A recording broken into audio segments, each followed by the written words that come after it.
1942. The Morris Commercial Works, Adderley Park, Birmingham. A low, flat vehicle rolls off the assembly line on 4 road tyres, painted in desert sand, barely taller than the men standing beside it. 3 crew sit side by side across the width of the hull like passengers on a bench. The armour, where it exists at all, is 14 millimetres of steel at the front. At the rear, the first production vehicles carry 3 inches of oak wood instead of metal. It looked expendable. It looked like something you sent forward to find out where the enemy was, knowing full well you might never get it back.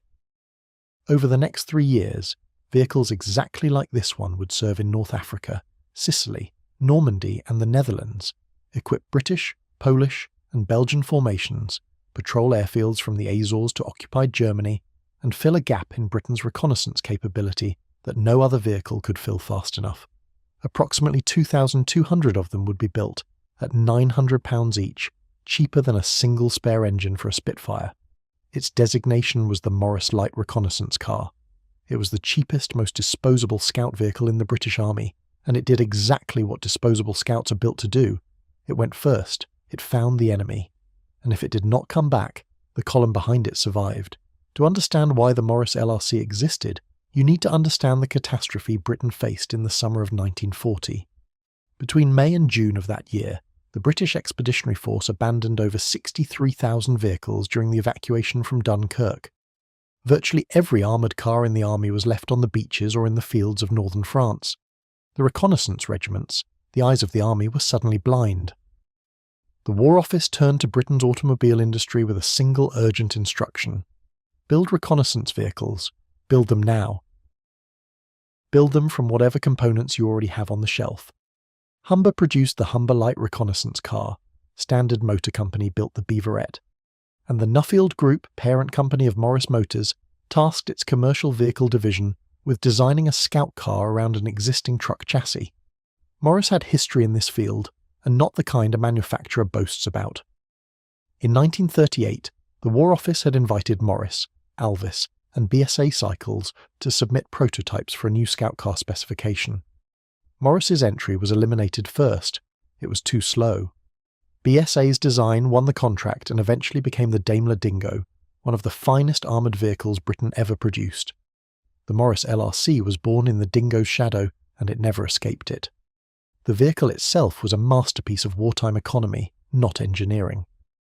Power came from a Morris EK 4-cylinder petrol engine, producing 71 horsepower. This gave the vehicle, weighing roughly 3,700 kilograms, a road speed of 50 miles per hour and an operational range of 250 miles. For a reconnaissance vehicle, that range was genuinely impressive. For everything else, the numbers told a harder story.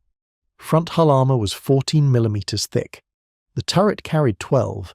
This stopped rifle bullets and nothing heavier. Any anti-tank gun or heavy machine gun would cut through it without resistance. The Mark I variant used rear-wheel drive only, a crippling limitation for a vehicle expected to cross open desert. The Mark II corrected this with 4-wheel drive but did not arrive until late 1943. Armament consisted of a .55 caliber Boys anti-tank rifle on the left hull roof and a .303 Bren light machine gun in the turret. The Boys rifle could penetrate 20 millimeters of armour at 500 yards, adequate against Italian tankettes in 1940, but useless against German armour by the time the Morris reached the front. The Bren turret featured a long vertical opening that left the gunner exposed from the chest upward to shrapnel and strafing aircraft. 3 men operated the vehicle, squeezed side by side across its width. The driver sat centre, the Bren gunner to the right, the radio operator and Boys gunner to the left. There was virtually no storage space for rations, ammunition reserves or personal kit. According to modelling historian Peter Brown, the interior was remarkably cramped even by the tight standards of British armoured vehicles. Now, before we get into where this vehicle actually fought and how it performed under fire, if you are enjoying this deep dive into British wartime engineering, hit subscribe. It takes a second, costs nothing, and helps the channel grow. The Morris LRC's combat record begins not with the famous Desert Cavalry regiments, but with the RAF. In Tunisia, during the spring of 1943, the RAF Regiment's No. 2788 Field Squadron operated Morris LRCs alongside the British First Army. Their role was airfield defence, perimeter patrol, and forward reconnaissance for newly captured landing grounds. An Imperial War Museum photograph dated March 30, 1943, shows a Morris LRC passing through the road junction known as Tally Ho Corner near Medjez El Bab. Crews named their vehicles after Snow White's dwarfs. One car called Happy carried elaborate cartoon artwork painted on its turret side. These were not elite cavalry scouts racing across the desert. These were airfield guards in disposable cars, doing the unglamorous work that kept forward air bases operational. In Sicily and mainland Italy from 1943 to 1945, the vehicle found its way into Polish hands. The 12th Podolsk Lancers Regiment and the 15th Lancers Regiment of Poznan, both part of the 2nd Polish Corps serving under British command, operated Morris LRCs during the long advance up the Italian peninsula. These formations used the vehicle for what it did best, moving fast, reporting positions and withdrawing before the enemy could concentrate fire. Northwest Europe was the vehicle's largest theatre. After D-Day, the RAF Regiment fielded approximately 200 Morris LRCs for patrolling forward airfields across Normandy. Polish units of the 1st Armoured Division also operated them in the Bocage. RAF patrols pushed through France, Belgium and the Netherlands, participating in operations at Middelburg during Operation Infatuate in November of that year.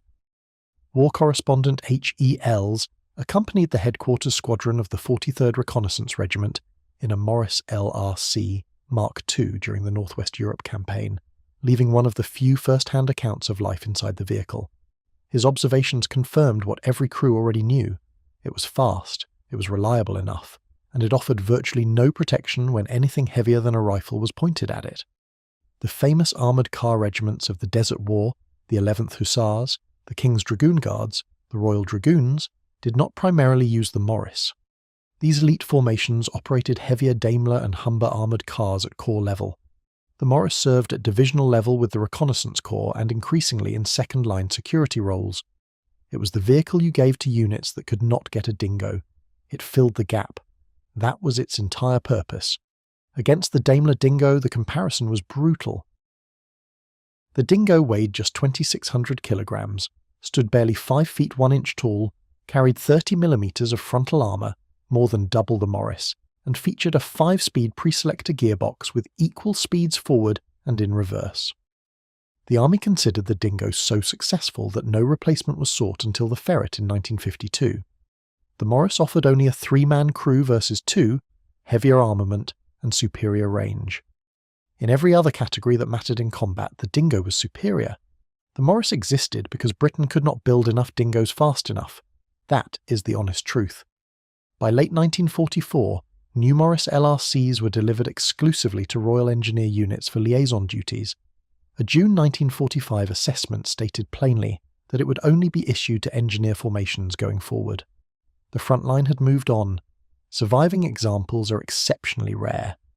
The Tank Museum at Bovington holds a Mark I in North African markings.